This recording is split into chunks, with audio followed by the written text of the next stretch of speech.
अस्सलाम वालेकुम। जी स्टूडेंट्स, कैसे हैं आप लोग? ठीक ठाक हैं? उम्मीद करती हूँ कि आप सब खैरियत से होंगे और ठीक ठाक होंगे। आज हमने जो क्लास पढ़नी है काइनोटर्म्स की, वो है क्लास क्राइनोटिया। इससे पहले हमने ऑफिथोराइडिया देखी है और अब हम देखने लगे हैं क्लास क्राइनोटिया। तो सबसे पहले देख लेते हैं कि वर्ड क्राइनोडिया का क्या मतलब है और इस क्लास के मेंबर्स में कौन कौन से जो है ना वो मेंबर्स शामिल हैं। Member of the class Crinoidea Greek word है और क्रायोन का मतलब है लिली और आईडी इसका मतलब आपको पता है इन द फॉर्म ऑफ या लाइक, यानी लिली लाइक। ये वो एनिमल्स हैं जो लिली लिली अब एक फ्लावर का नाम है और इसके जो पेटल्स हैं वो बिल्कुल इसी तरह जिस तरह ये क्राइनोइडिया में आप ये सी लिली देख रहे हैं, बिल्कुल उसके पेटल्स की तरह इसकी जो कई आर्म्स नज़र आती हैं, इसलिए इसमें जितने एनिमल्स हैं उनको सी लिली भी कहा जाता है। अच्छा, अब इसकी डिटेल देखते हैं। Include the sea lilies and feather stars. They are the most primitive of all living echinoderms and are very different from any covered thus far. यानी जितने भी अभी तक आप echinoderms के बारे में पढ़ चुके हैं, ये उनसे बहुत ज़्यादा जो है ना वो प्रिमिटिव हैं, कदीम तरीन हैं और मुख्तलिफ भी हैं। मोस्ट प्रिमिटिव क्लास है ये Crinoidea. Approximately 630 species are living today. However, an extensive fossil record indicates that many more were present during the Paleozoic era. अब Paleozoic era ये बेसिकली वो एरा है जिसमें लिविंग ऑर्गेनिजम्स जो है सबसे ज़्यादा फ्लरिश किए और इसमें जो है ना एरा के अंदर ये काइनोडर्म्स जो कि क्राइनोइडिया थे ये बहुत ज़्यादा सी लिली वगैरह जो है ना बहुत ज़्यादा फ्लरिश हुए 200 to 600 million years ago. Sea lilies है attach permanently to their substrate by a stalk. अब सबसे पहले इनके बारे में इनकी बॉडी के हवाले से देख लेते हैं। ये आपको पूरी एक इसकी बॉडी का नज़र आ रहा है। ये अपर पार्ट को हम कहते हैं क्राउन और नीचे वाला जो पार्ट है इस पूरे पार्ट को हम कहते हैं स्टॉक। तो ये स्टॉक वैसे कहते हैं किसी भी डंडी को, और अपर पार्ट जो है वो है इसका क्राउन। तो क्राउन और स्टॉक दो मेजर पार्ट्स हैं इसकी बॉडी के। फर्दर देखते हैं इसमें क्या है। The attach end of the stalk bears a flattened disc और root like extensions that are fixed to the substrate. अब ये स्टॉक का जो अटैच एंड, यहाँ से अटैच एंड जो यहाँ पे नहीं दिखाया हुआ वो अटैच एंड होता है जो कि सबस्ट्रेट के साथ जिसके ज़रिए अपने आप को अटैच करते हैं और उसको हम होल फास्ट भी कहते हैं। यहाँ पे उन्होंने नहीं इसको दिखाया हुआ लेकिन इसको होल फास्ट कहते हैं अटैच एंड को। The attachment of the stalk here bears a flattened disc or root-like extensions that are fixed to the substrate. Disc-like ossicles of the stalk appears to be stacked on top of one another and are held together by connective tissue. अब यहाँ पे नहीं दिखा हुआ लेकिन ये पूरी जो स्टॉक है, अगर मैं आपको ये स्टॉक यहाँ से बड़ी करके दिखाऊं तो आप ये देखेंगे कि ये जो स्टॉक है ये किस तरह से इसके अंदर ख़ास किस्म के ऑसिकल्स हैं। अगर आप ये देखें तो इसके अंदर आपको ये मार्किंग्स नज़र आ रही हैं। ये मार्किंग्स बिल्कुल क्या है, ये हैं ऑसिकल्स जिन्होंने एक दूसरे के ऊपर स्टैक कहते हैं ढेर को, कि बहुत सारे ऑसिकल्स जो है वो एक दूसरे के ऊपर इस तरह से उन्होंने एक स्टैक बनाया हुआ है, पूरा ढेर बनाया हुआ है और ये जो है ना इसकी स्टॉक जो है वो डेवलप हो जाती है इस पूरे एनिमल की। तो और ये स्टॉक इसमें जितने भी ऑसिकल्स हैं वो कनेक्टिव टिश्यू के ज़रिए एक दफ़ा एक दूसरे के साथ जुड़े हुए हैं और आप देख रहे हैं कि यहाँ पे एक जॉइंटेड अपीयरेंस दे रहे हैं, जॉइंट है इनके दरमियान में जॉइंटेड अपीयरेंस हमें दे रहे हैं। ठीक है, तो बेसिकली इसकी जो ये स्टॉक है इसके अंदर बहुत सारे जो है वो ऑसिकल्स हैं जो कनेक्टिव टिश्यूज़ के ज़रिए जुड़े हुए हैं और एक स्टॉक जो है ना वो बनती है और जिसमें जॉइंटेड अपीयरेंस आती है। The stalk usually bear projections और सिराई अरेंज इन वर्ल्स। अच्छा, अक्सर औकात क्या होता है कि जो स्टॉक होती है इसके ऊपर सिराए होते हैं, इसके ऊपर ख़ास किस्म की प्रोजेक्शंस होती हैं या इनके ऊपर जो है ना वो इसके ऊपर सिराए होते हैं। जैसे मैं आपको यहाँ बताऊँ कि ये स्टॉक इसके ऊपर इस तरह से ना दोनों तरफ, यहाँ पे दोनों तरफ ही यहाँ पे सिराए मौजूद होता है। ये सिराए जो है इस स्टॉक के साथ सिर्फ होते हैं, बॉडी के अपर पार्ट में ये सिराए नहीं, यहाँ से ये स्टार्ट होते हैं और इस तरह से ये सिराए इसके ऊपर मौजूद होते हैं। तो ये स्टॉक जो है इसके साथ ये सिराए भी अटैच होते हैं सारे। अच्छा जी, अब आगे देख लेते हैं इसमें कि फर्दर इसमें कौन कौन से हैं। द स्टॉक है यूजुअली बियर प्रोजेक्शंस और सिराए अरेंज इन वर्ल्स और ख़ास किस्म के वर्ल्स यानी घेरों के अंदर वो जो सिराए हैं वो मौजूद होते हैं। Then attached end of the sea lily is called the crown. अभी मैंने आपको बताया इसके दो पार्ट्स हैं। नीचे वाला पार्ट जो कि अटैच होता है किसी सबस्ट्रेट के साथ उसको स्टॉक या डंडी कहते हैं, जिस यहाँ बेस से अटैच होगा इसको हम कहते हैं कि ये जो है ये है इसकी होल फास्ट जिसमें ख़ास किस्म की एक्सटेंशंस भी रूट लाइक होती हैं और अपर जो कि इसका अनअटैच पार्ट होता है सारे को हम कहते हैं क्राउन। तो क्राउन और स्टॉक की सबसे पहले दो चीज़ें जो हैं ये आपको इसके बारे में पता होना चाहिए। अच्छा, उसके बाद यहाँ देख लेते हैं कि मज़ीद इन्होंने क्या बताया। The aboral end of the crown attach to the stalk and is supported by a set of ossicles called the calyx.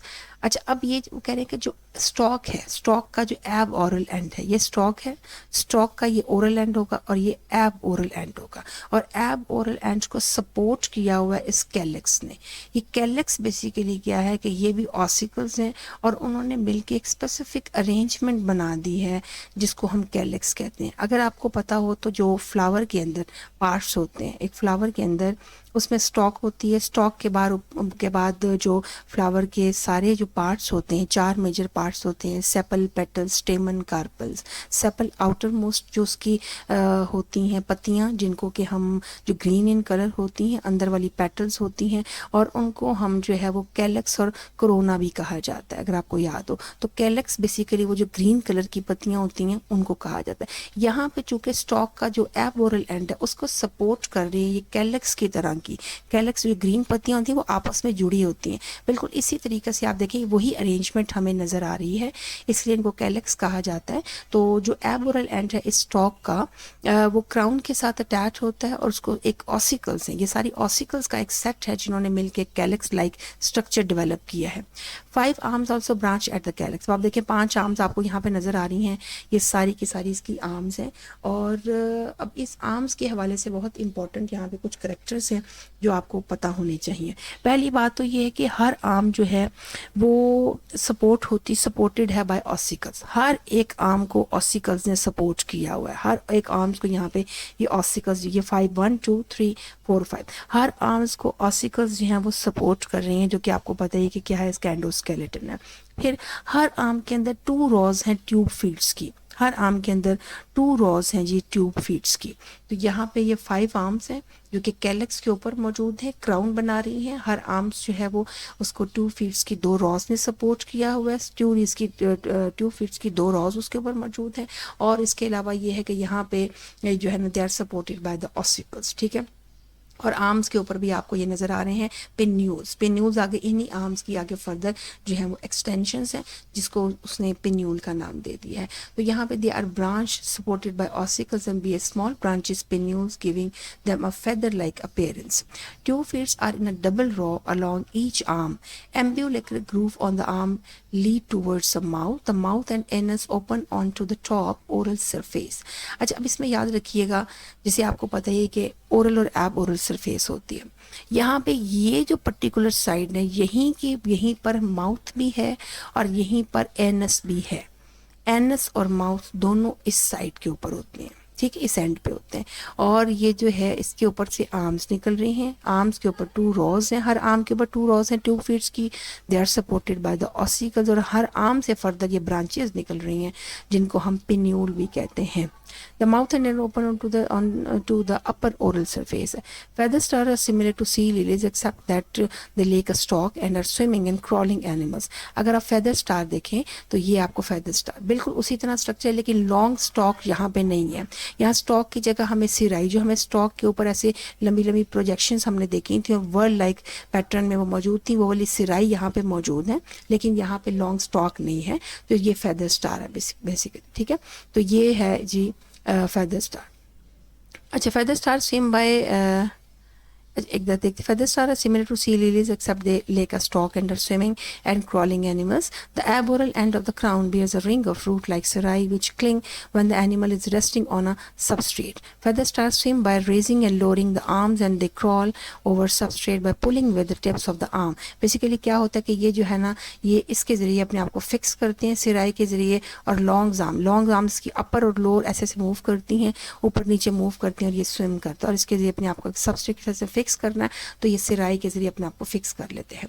और अगर मूव करना है तो इसकी मूवमेंट जो है आर्म की अपर लोअर जो है ना वो मूवमेंट की वजह से यहाँ पे मूवमेंट होती है, raising and lowering the arms जो है ना ये मूव कर रहे होते हैं। फिर मेंटेनेंस फंक्शन में circulation, gas exchange, excretion and crinoids are similar to these functions in other echinoderms, यानी कि उसके सर्कुलेशन के लिए, गैस एक्सचेंज के लिए, एक्सक्रीशन के लिए जितने भी मेथड्स अभी तक आपने देखे हैं पॉसिबल एकाइनोडर्म्स में, वो सारे वही हैं इसमें। In feeding however crinoids use outstretched arm for suspension feeding. अच्छा, सस्पेंशन फीडिंग ये एक इस तरह की फिल्टर फीडिंग है जिसमें एनिमल सस्पेंडेड पार्टिकल्स, जो भी मरीन वाटर में सस्पेंडेड पार्टिकल्स होते हैं उनको वो फिल्टर आउट करते हैं, ठीक है, और इसको हम कहते हैं सस्पेंशन फीडिंग। तो ये अपनी आर्म्स के ज़रिए जो भी सस्पेंडेड पार्टिकल्स मौजूद होते हैं मरीन वाटर में, उसको ये जो है ये उसमें से आप कह लें कि फ़िल्टर आउट कर लेते हैं। अ planktonic organism that contacts a tube feed is trapped and cilia in umbilical groove carried to the mouth। अब होता क्या है कि कोई भी अगर प्लैंकटन आया है और ट्यूब फीड्स के साथ अटैच हुआ, क्योंकि ट्यूब फीड्स के ऊपर अक्सर होता है म्यूकस, म्यूकॉइड लाइनिंग होती है, तो ट्यूब फीड्स के साथ वो अटैच हुआ, अटैच होने के बाद वो सीलिया, स्पेसिफिक सीलिया होते हैं पूरी इनकी आर्म्स के ऊपर, सीलिया के ज़रिए और ट्यूब फीड्स की मदद से जो कोई भी अटैच पार्टिकल है वो एम्ब्यूलेक्युलर ग्रूव में से होता होता माउथ तक पहुंच जाता है। जाहिर है माउथ तो यहाँ सेंटर में होगा ना, माउथ सेंटर में होगा, तो आम के अगर कहीं भी, किसी भी आम के किसी भी कोने में कहीं भी अगर किसी ट्यूब फीड के साथ कोई फूड पार्टिकल अटैच हुआ है तो वो आहिस्ता आहिस्ता यहाँ से मूव करता करता माउथ तक जो है वो पहुँच जाता है।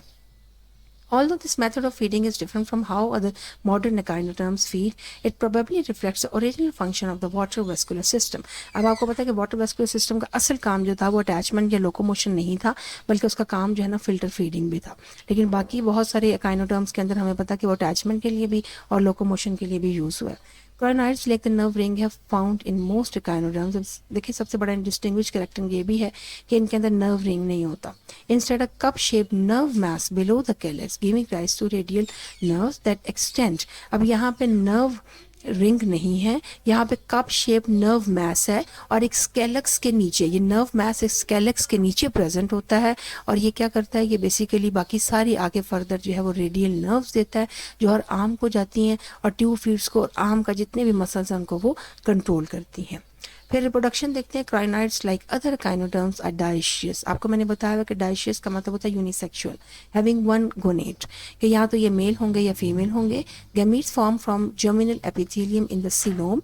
जर्मिनल एपिथेलियम का मतलब है गोनेट्स के अंदर जो लाइनिंग होती है, जो जर्मिनल एपिथेलियम है वहाँ से गैमीट्स बनते हैं। जैसे आपको पता है कि ओवरी के अंदर जो जर्मिनल उसकी लाइनिंग होती है, जर्मिनल एपिथेलियम, वहाँ से oogonia बनते हैं और जो है ना फिर oocytes वगैरह बनते हैं। इसी तरह स्पर्म्स के अंदर भी वो टेस्टिस के अंदर भी वो जर्मिनल एपिथेलियम होते हैं जिससे स्पर्म्स या पहले जो है ना वो प्राइमरी स्पर्मेटोसाइट, सेकेंडरी फिर इस तरह से जो है ना मैच्योर स्पर्म्स बनते हैं।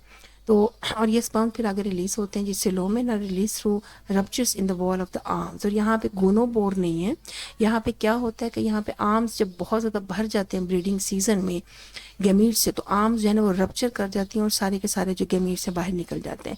सम स्पीशीज स्पॉन इन सी वाटर वे फर्टिलाइजेशन डेवलपमेंट अकर। डेवलपमेंट फर्टिलाइजेशन एक्सटर्नली ही है, यानी वाटर में ही होती है। Other species brute embryos on the outer surface of the arms. और यहाँ पे सरफेस ब्रूडिंग भी होती है, बाज़ होता है कि एम्ब्रियोज जो है वो आर्म्स के साथ चिपक जाते हैं और वहीं पे उनकी जो है फर्दर जो है ना वो डेवलपमेंट होती है। Metamorphosis occur after larva attached to the substrate like other echinoderms. Crinoids can regenerate lost part. Regeneration वाला जो करेक्टर है वो तो आपको पता है कि वो तमाम के तमाम जितने भी एकाइनोडर्म्स हैं उनके अंदर है। अच्छा, इनके लार्वा को हम कहते हैं डोलियोलेरिया लार्वा, ठीक है, डोलियोलेरिया लार्वा इनको कहा जाता है। और ये आपने याद रखना है, इसमें हमने एक ये वाली एग्जाम्पल देखी है और ये है क्लास का सी लिली जिसकी है टाइलोक्राइनस इसका नाम है, और एक हमने ये देखा है जिसके अंदर के फेदर स्टार है जिसको हम कहते हैं नियोमेट्रा। तो ये दोनों जो है ये आपने अच्छी तरीके से याद रखनी है। आई होप कि आप लोगों को ये समझ आई होगी। और एक और इन्होंने यहाँ पे अच्छा, ये तो फर्दर एक और अगली क्लास की डायग्राम है जो कि हमने अब नहीं करनी, हमने ये 5 क्लासेस ये काइनोडर्म्स की पढ़नी है, ये आपने अच्छी तरीके से करना है और इसको जो है ना वो याद भी करना है। डोलियोलेरिया लार्वा का नाम याद रखना जो कि क्राइनोइडिया का लार्वा है। Thank you so much. अल्लाह हाफिज़।